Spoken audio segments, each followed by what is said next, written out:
So, you're thinking about becoming a doctor in Canada. It's one of the most demanding paths out there, but also one of the most fulfilling. But how do you actually do it? What are the real steps? Well, today we're going to break down that entire journey for you, from your first day of university all the way to becoming a practicing physician. Let's dive in. Before we get into all the nitty-gritty details, let's just start with the why.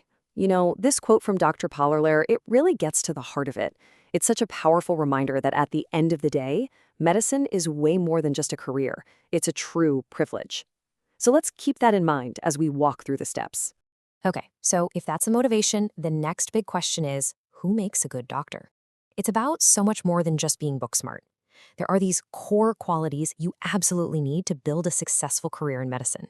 So what are they? And you can see right away how all of these are connected, right? A strong science background, yeah, that's your foundation for sure. But great communication skills? That's how you explain a really complex diagnosis to a patient who's scared and confused. Empathy is what helps you connect with them as a person, and that advanced problem solving, well, that's you putting all the pieces of the puzzle together to figure out the absolute best treatment. So it's pretty clear this journey takes both head and heart. If you're feeling that pull, that calling, what does the road ahead actually look like?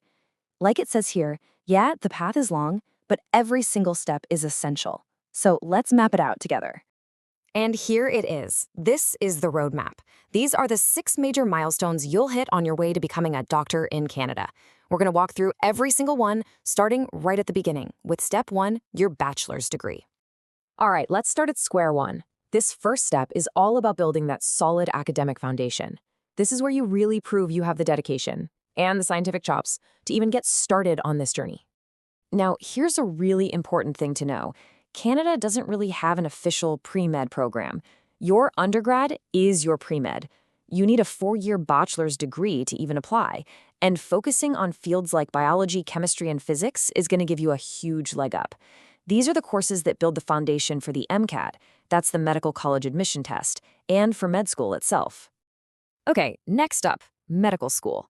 You could argue this is the most competitive, most challenging part of the whole process, not just getting in, but getting through it. Think of your application as a complete picture of who you are.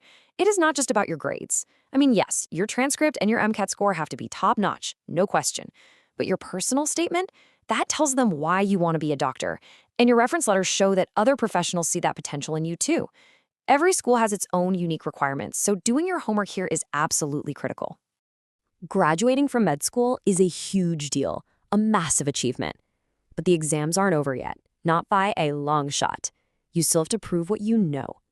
This is where the Medical Council of Canada, or the MCC, comes into play. You have to pass their qualifying exams to show you have the clinical knowledge to treat patients safely. Now we get to shift gears from the classroom to the clinic. This is what I like to call the apprenticeship phase. It's where you take all that theory you've learned and start applying it in the real world, all while being guided by experienced doctors. Residency is where you really become the specific kind of doctor you've been dreaming of being. It's this intense period of paid, hands-on training.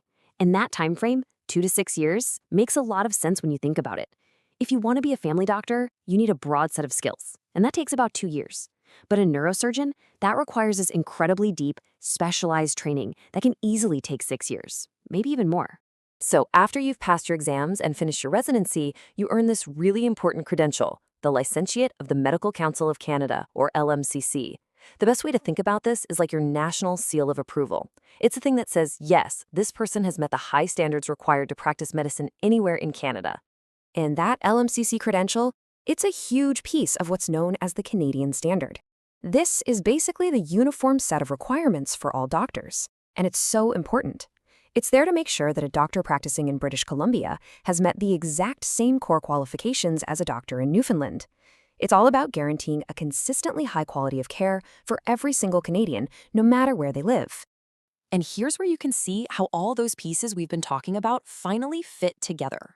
The Canadian standard is built on these 4 pillars: your medical degree, that LMCC we just mentioned, your completed residency training, and finally, certification from a national body like the College of Family Physicians or the Royal College.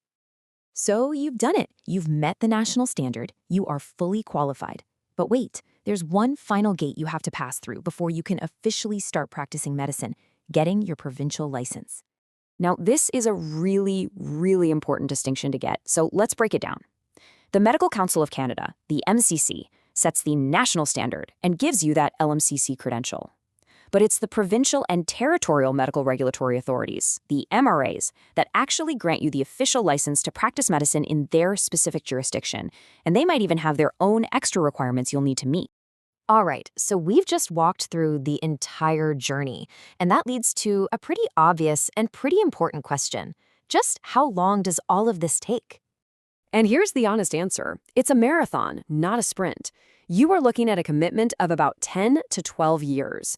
So that's 4 years for your undergrad, another 4 for medical school, and then anywhere from 2 to 6 years for your residency, all depending on what you specialize in. It is a major investment of your time.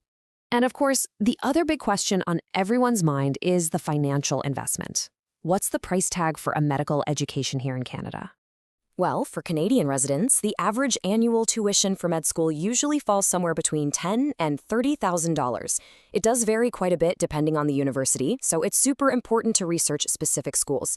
And just remember, there are often scholarships, student loans, and other financial aid options out there to help you manage the cost. You know, after hearing about the timeline and the cost, it's easy to feel a little overwhelmed. But let's bring it all full circle with one last thought from Dr. Powler. 30 years after he started, he looks back on a thoroughly fulfilling experience. It just reminds us that those long-term rewards, both the personal ones and the professional ones, are pretty much immeasurable. So there you have it. We've laid out the map, we've seen all the steps, the time it takes, and the incredible fulfillment it can bring. The path is clear. So the only question left to ask is it your calling?